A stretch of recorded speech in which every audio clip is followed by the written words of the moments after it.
Hello and welcome back, listeners. Welcome back, you lovely listeners. This is an unorthodox CEO, and this is an unorthodox podcast. And here we are again for episode 11.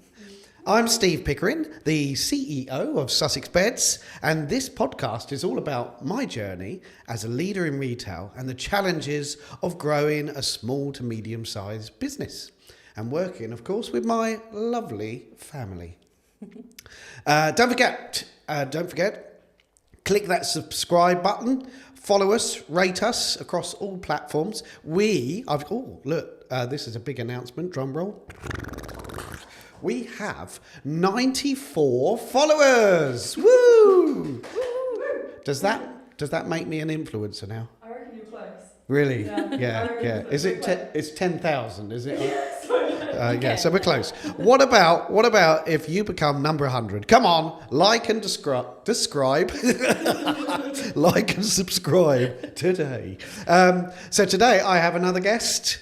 Yes, for those watching on YouTube, you can already see I'm joined by my sister and our buying director, Sue. Whee! Here's Sue. Welcome to the podcast, Sue.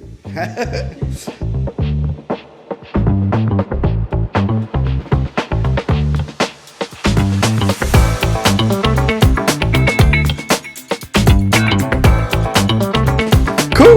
There we go. That's the intro. Let's talk. Yeah. Okey-dokey.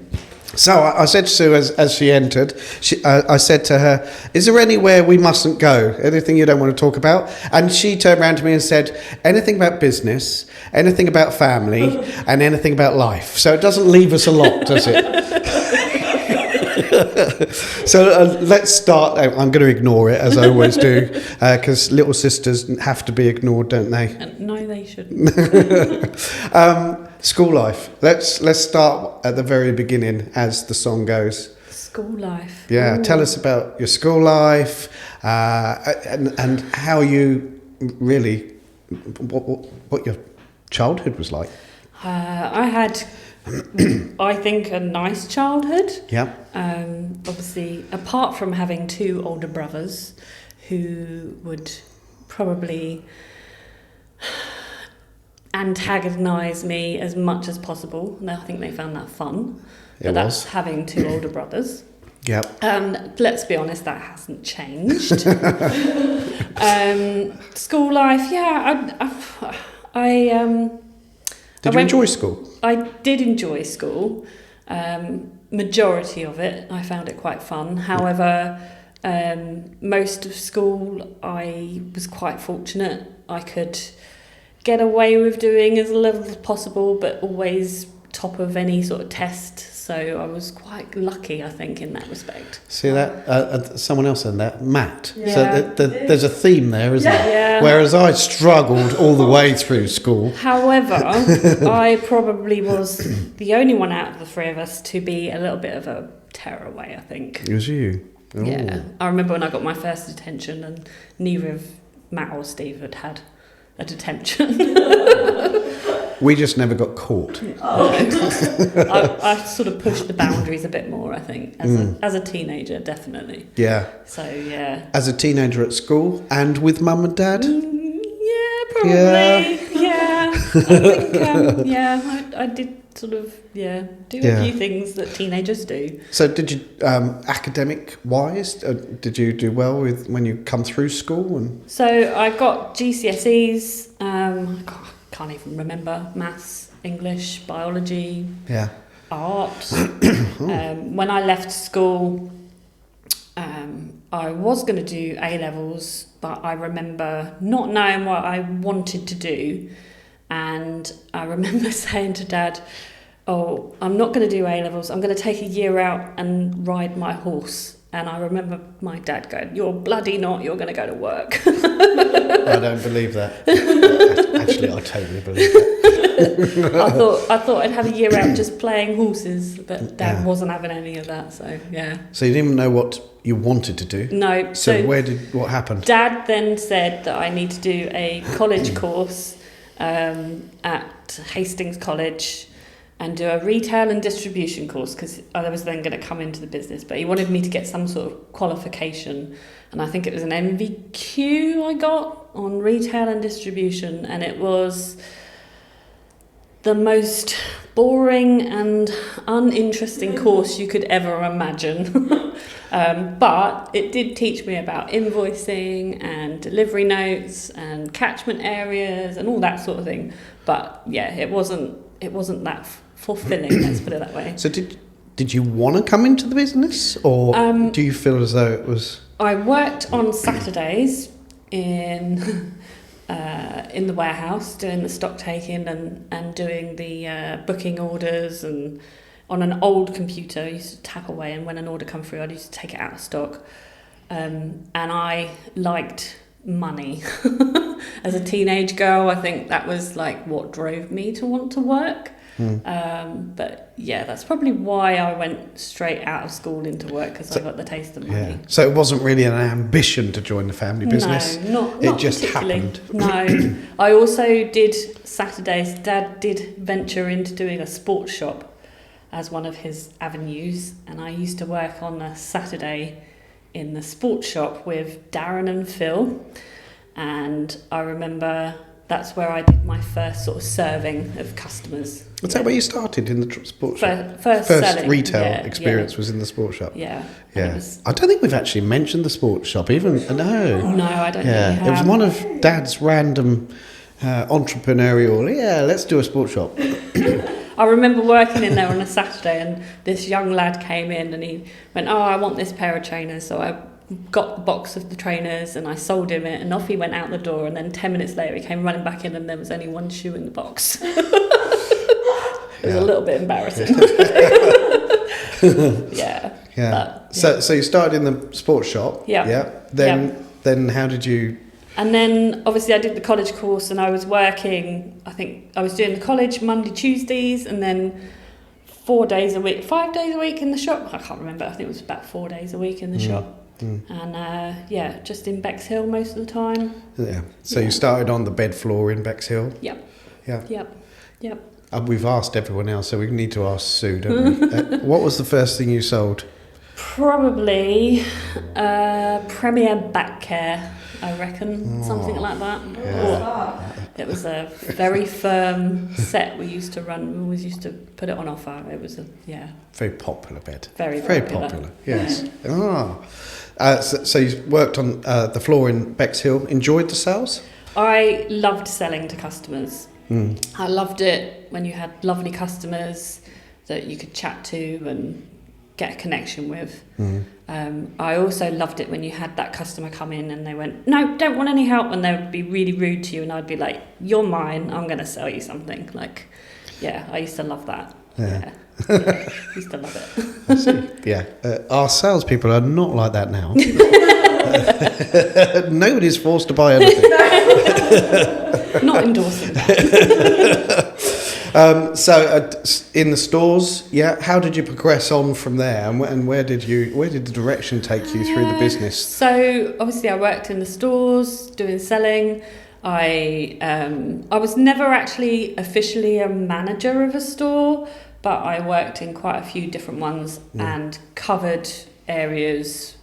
I remember working in Peacehaven a lot for quite some time when we had a store down there. Yeah.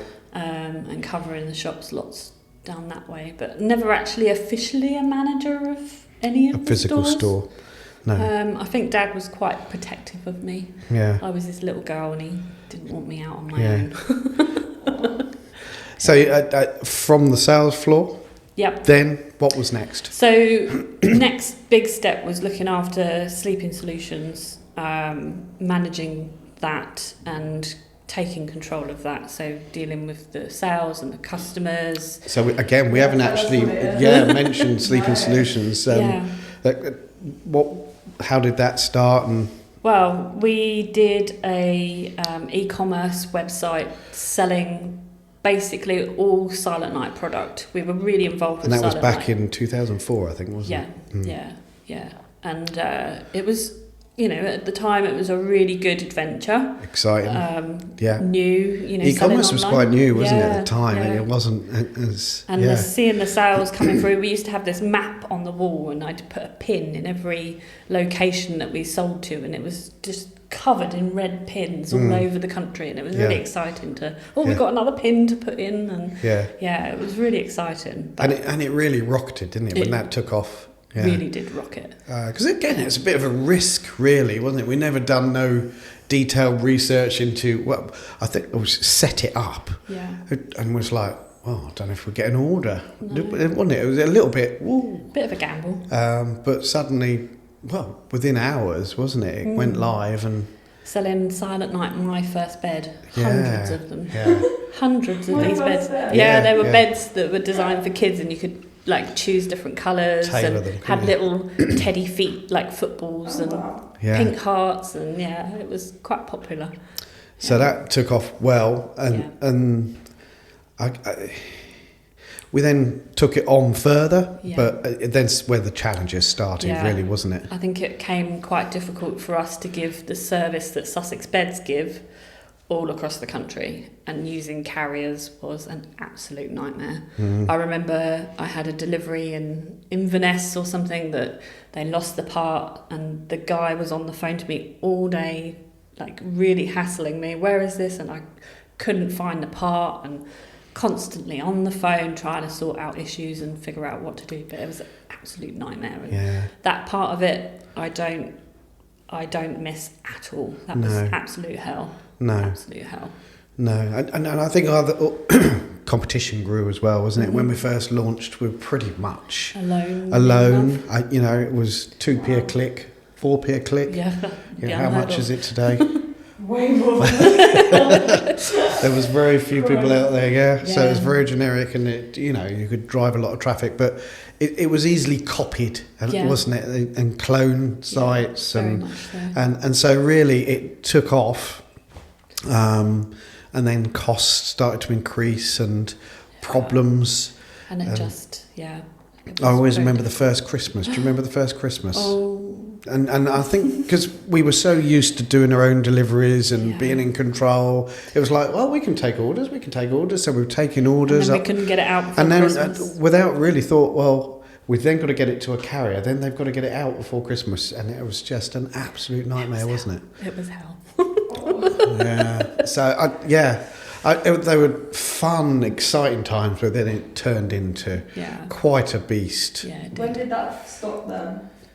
We closed that eventually in 2014 as part of the restructure of the business. So 10 years nearly. It was a long time. And it was fun, but it just didn't fit in with the values and the ethos of Sussex Beds And I think 10 years ago, the carrier companies just weren't set up or prepared for our kind of product being delivered national.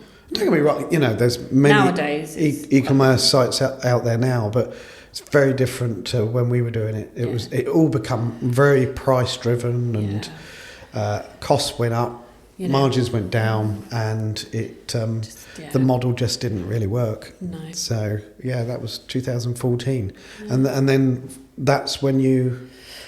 So I then moved on to sort of looking after the sales team, and so we came into the office that we had in Howsham under the stairs. I think that's what I was doing. I really can't remember. Yeah. Is that so when did the product thing? Was that a little bit later? Yeah, I think I went into doing the product and looking part of the so sales team. It was and both product together at that point. Yeah. So looking after the sales team, and so I'd go around each store and visit the managers and talk to them and look at performance. It was quite different back then to what it is now. But obviously we have a lot more focus on performance and numbers, and it's quite a lot different to back then. But obviously, it was the start. I think there was a little bit of a change then when we had someone going around and checking the looks of the stores and how we wanted them laid out, and colours, and I think that was sort of a bit of a turning point for us at that point. Before the team had been just left to their own devices somewhat. And Yeah. I think I then came in and was actually looking at ranges and trying to find a story behind each product. So it was, rather than just that bed, there was a reason for each spot in the shop. So it became a lot more structured and a lot more organised, which is weird because I'm probably the least organised person that you know. But you have lots of other great skills. Yeah. So you took on the role really then of sales and buying, and then really the title come sales and buying director. Yeah. But as we grew, that became more and more difficult, like trying to look after the sales team and also do the buying. Yeah. I really struggled to be able to focus on one part, and it took me a long time to say, actually, I can't do this anymore. I need to split it really. Yeah. And which was quite hard, wasn't it? Yeah, it was hard. Making that decision either to go the product direction or stay in the sales direction. Mm-hmm. What helped you make that decision of which way to go, or what was it that? I think, obviously, Josh, Steve's son, I think he's been in the previous ones. Yes. He Episode 2. He took over from me, but he'd been working with me on the sales team, so he had been a regional manager. Yeah. And we obviously put it out there for other people to come forwards, but he got it. He's really good with the team. He understood the job role, and I knew that by stepping sideways that he would take it over and do a better job than what I would. So that's what made my decision on that, really, to be honest with you. And also, I'm known as the fish wife within the business. I'm the fiery one. For those that know disc profiles, Sue is our red. I am a red. I am definitely there. Yeah. But definitely needed. Needed. Yeah. Yeah.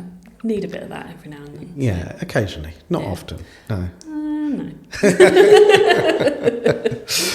So you went down the product route, and today you're the product director. And I really enjoy it. I love the strategy behind it. I love, obviously, meeting suppliers. I just find it really interesting and looking at new products and new trends. And I do really enjoy it. Yeah. I do enjoy it. So, we've been through some big ups and downs through the years. In fact, actually, I did see on LinkedIn that you are celebrating 30 years in the business. I am indeed, Yeah. 30 years. I know. Yeah, she joined when she was 10, so that makes you 40. I wish.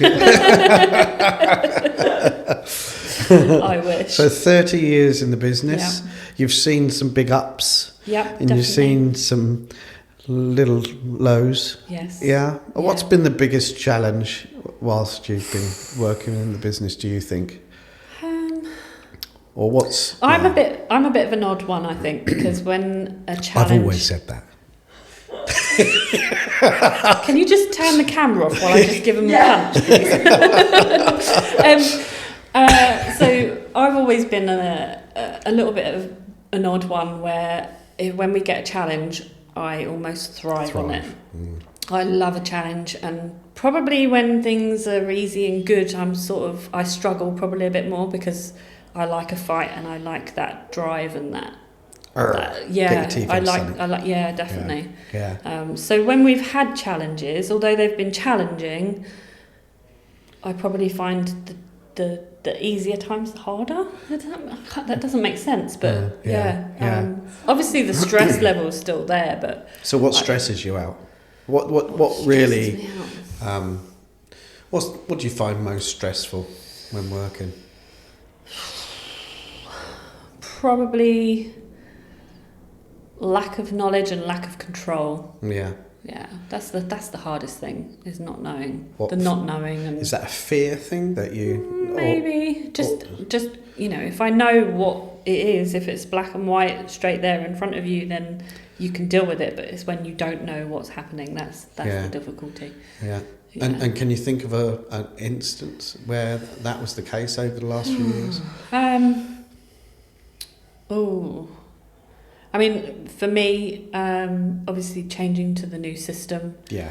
we had lots of information that we used to get, Yeah. and then it got cut off, and I felt like I was in a sea treading water because I didn't know what was going on and what was happening, and that for me was quite a challenging. So it really is the moment. lack of control.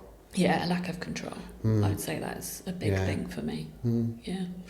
And so in times of stress, actually no, working with family. Yeah. What's the positives in working with family? We have fun. We laugh. It's just such a nice atmosphere.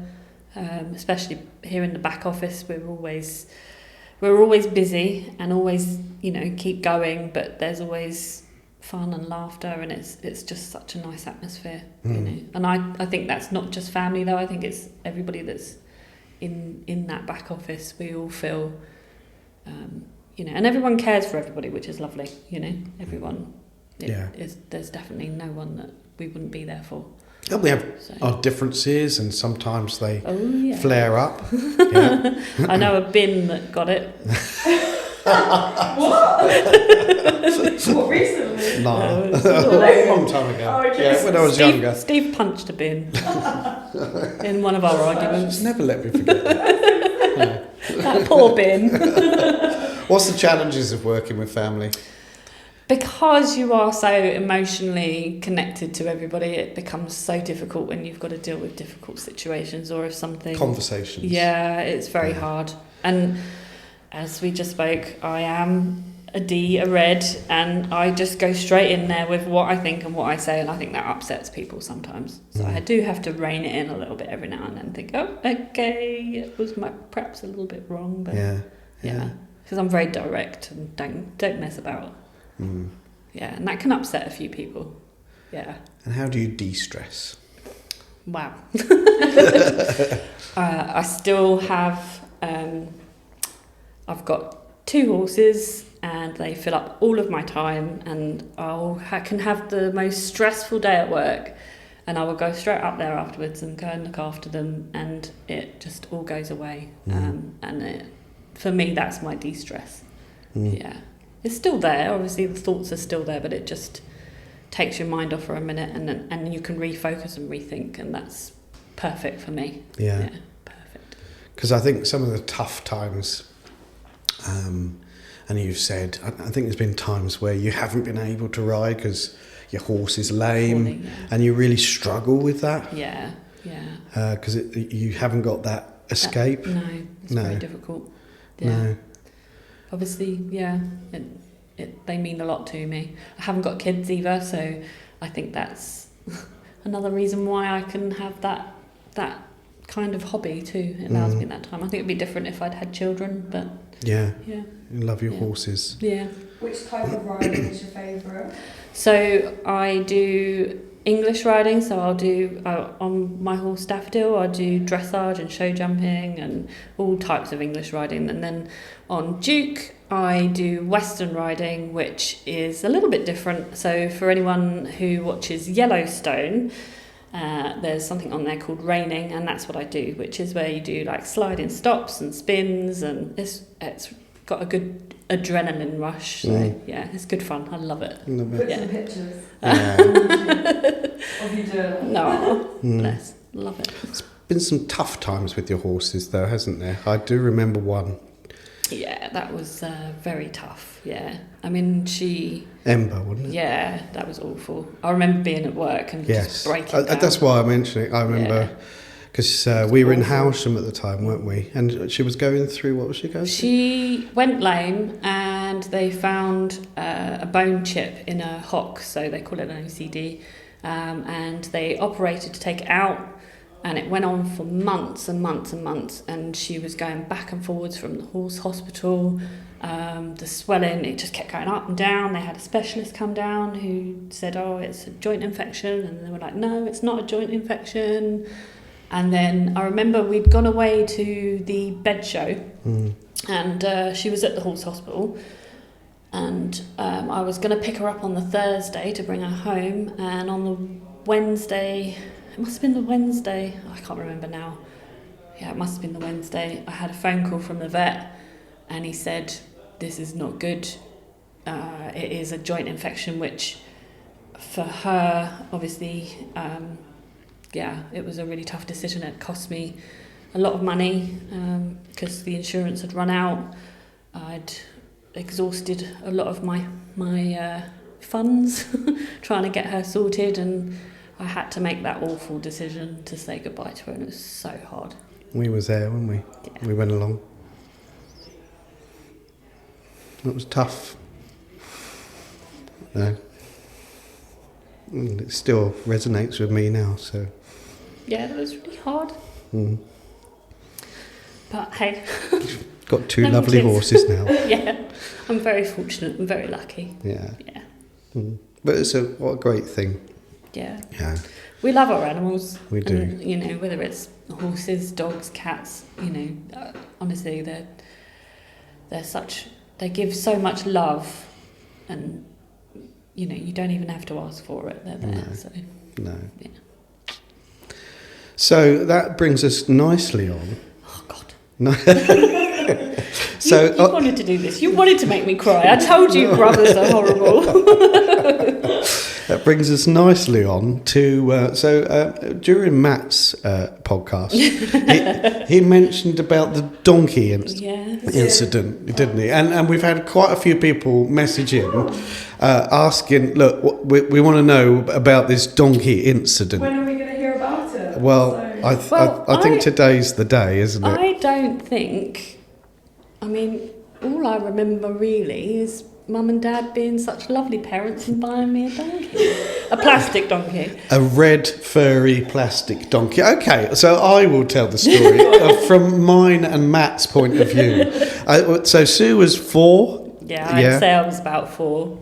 And I was 10.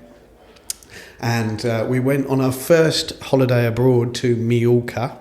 Yeah. And there's lots of little gift shops, and there's this foot high red plastic donkey. Anyway, we walked past this shop and Sue has a tantrum. No, I don't believe that. She wanted this red plastic donkey, and Mum and Dad said, no, you're not having it. So there was screams, and she was dragged all the way back. And we get back to the hotel room. She's still screaming, still paddying, a little furry red plastic donkey. Anyway, we get back, and then 10 minutes later, Dad comes back with a plastic red furry donkey. Hey, look, I can't help it. Dad did say I was his favourite child. Yeah. Spoiled, I think. You're just jealous. Jealous. You know, and I'm over it. Yeah, I was going to say. You know, me and Matt are over it. Like it. Don't harbour any bad feelings. Where is the plastic red donkey now that was so important? Pass. Actually, do you remember your rocking horse as well? Yeah, you cut her tail off. Mary, I got given a rocking horse for Christmas. This is going back years and years. And Steve did a project at school. Cut her tail off. Yeah. I made a little wooden rocking horse thing. Yeah. In CDT, carved it, and it needed a tail. And I thought, I know where there's a tail. He cut the tail off my rocking horse. And that's still in Mum's cabinet today. It is still there. There we go. So, fact of the day. Well, we're going over now to some quick-fire questions. Okay. Yeah. Okay. Are you ready for this, Sue? I'm ready. I've not even looked at these questions, and Sue's not looked at these questions, so this is all new to her. Okay. Are you ready for the first Go one? for I've it. answered a few. Oh, have we? See. Okay. Oh, no. Oh, yeah. We've answered that one. What's that? What is your favourite work snack? Oh. Sue's a big fan of limited edition. That's why. So at the moment, Yeah. it would be chocolate-covered custard creams from Marks and Spencer. Oh my God, they were amazing. They are so good. Yeah. So good. Yeah. Yeah. Loved those those custard creams covered in chocolate. Yeah, there are other custard cream covered chocolate things out there, not just Marks and Spencer's ones, but they were pretty incredible. Yeah. Especially straight out of the fridge, a little bit cold. Have a cup of tea. Yeah. Okay, yes. Yeah, we've got us all going now. Next question. One word to describe working in our family business. One word. One word. I can't say one word. One word. I would say loyal. Oh, nice. Yeah. Loyal. Yeah. Yeah. What, that we're all loyal to each other. Yeah. Yeah. Yeah. Nice. Yeah. Like that. Loyal. Loyal is the word of the day. And final question, because we'd gone through all the others while I was talking. So the final question is, what is the best part of your job right now? Best part of the job right now? Working with your brother? That's questionable. Best part of the job right now? I love working. So I've worked with Grace, who you'd obviously all met earlier. Yeah, we met Grace, my daughter. Steve's daughter. Sue's niece. So Grace works with me and Ian, and they are a breath of fresh air. They're just great to work with, really keen, really want to get on with things and love new things and testing and trialling, and just, you know, I love working in that team. You know, it's great. It's great, motivational for all of us, and you know, I come in smiling and everyone's happy and positive, and I love that. You know, it really is nice. Really nice feeling. Lovely. Yeah. Grace and Ian. Yeah. Aww. Nice. Not her brother Steve. Who just made me cry. I didn't make you cry. You did. We were just talking, that's all. You knew that would make me cry. Oh, well. So we've... tip of the week. We need a tip of the week. So every week we do a tip. Yep. So have you got a tip for anyone working in a family business or products? Probably, Go on. if I was to give a tip, Yeah. I would say if you want to do something, then go for it. Don't be afraid of failure, because you learn from your mistakes and you'll never go anywhere if you don't go forwards. So just try it. You know, what have you got to lose? Go for it. Yeah. Yeah. Good. That's what I'd say. Yeah. Good tip of the week. Yeah. There we go, ladies and gentlemen. Little tip of the week there from Sue. And we've come into the end of our podcast. Has that flown by? Yeah, it's gone really quick. I know. I thought it would be like, oh my God. No. just goes. They flow along. Yeah. I'm sure Sue will be joining us again. Yes, when we definitely. talk subjects and probably products and suppliers later on. I'll be up for that. Yeah, so Sue will be coming back, but it's been lovely learning more about. I knew it all, to be fair, but Victoria learned lots of stuff today. So I hope you've enjoyed today's episode. So I have a little outro. Are we ready? Yep. And that's a wrap. I say that every week. That's because it's on here.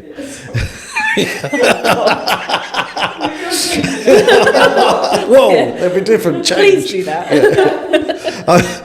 I remind you all to hit that follow button so you get notified with new episodes coming out. Don't forget, leave a rating. We love a good rating. And also, come on, let's hit that 100 by next week. That'd be fabulous, wouldn't it? Yeah. One step closer to the 10,000 influencer mark. Woo, woo, woo. We know you want to. So next week, we are going to do something a little different. Yeah, we've met lots of the family, but next week we are going to have our first collaboration podcast with a guest from outside Sussex Beds. Yeah, we've got Matt Southam coming in, and he has his own podcast called Balanced Ambition, and we're going to chat about life being business owners and the ups and downs of our journeys as directors. So that's really cool, really different. Oh, exciting. I must admit I'm a little bit nervous because all I've done is speak to people that I know, so it's been quite easy to ask questions. So this will be a real test. Let's hope he puts you on the spot. I think he is, and he's got questions too. Yeah. So maybe you'll learn a bit about me. Can I sit in and watch? Well, can you? Yeah. So that's next week. Are you around next week? Yeah. Yeah, cool. Yeah, okay. New episodes drop every Wednesday, so don't forget to tune in. And if you want more unfiltered business talk, you can find me on the Instagram, the YouTube, and the LinkedIn at An Unorthodox CEO. Woo! Yes. So thank you very much for watching. If you've been watching in the morning, enjoy your toast. If you're watching at lunchtime, enjoy the sun. It's sunny out there. Make sure you're eating outside and enjoying that sunshine. And if you're eating while you're in bed, getting ready to sleep, and I hope I haven't put you to sleep before you got to this bit, good night. God bless. Can I just add something? Go on, yes. Yeah. So every time you say that, I seem to be in the car driving to work. So for those people driving to work and go on. Yeah. Those two. Yeah. And for you driving, listening to my dulcet tones, safe drive. Yeah. Yes. Thank you very much, and good night. Woo!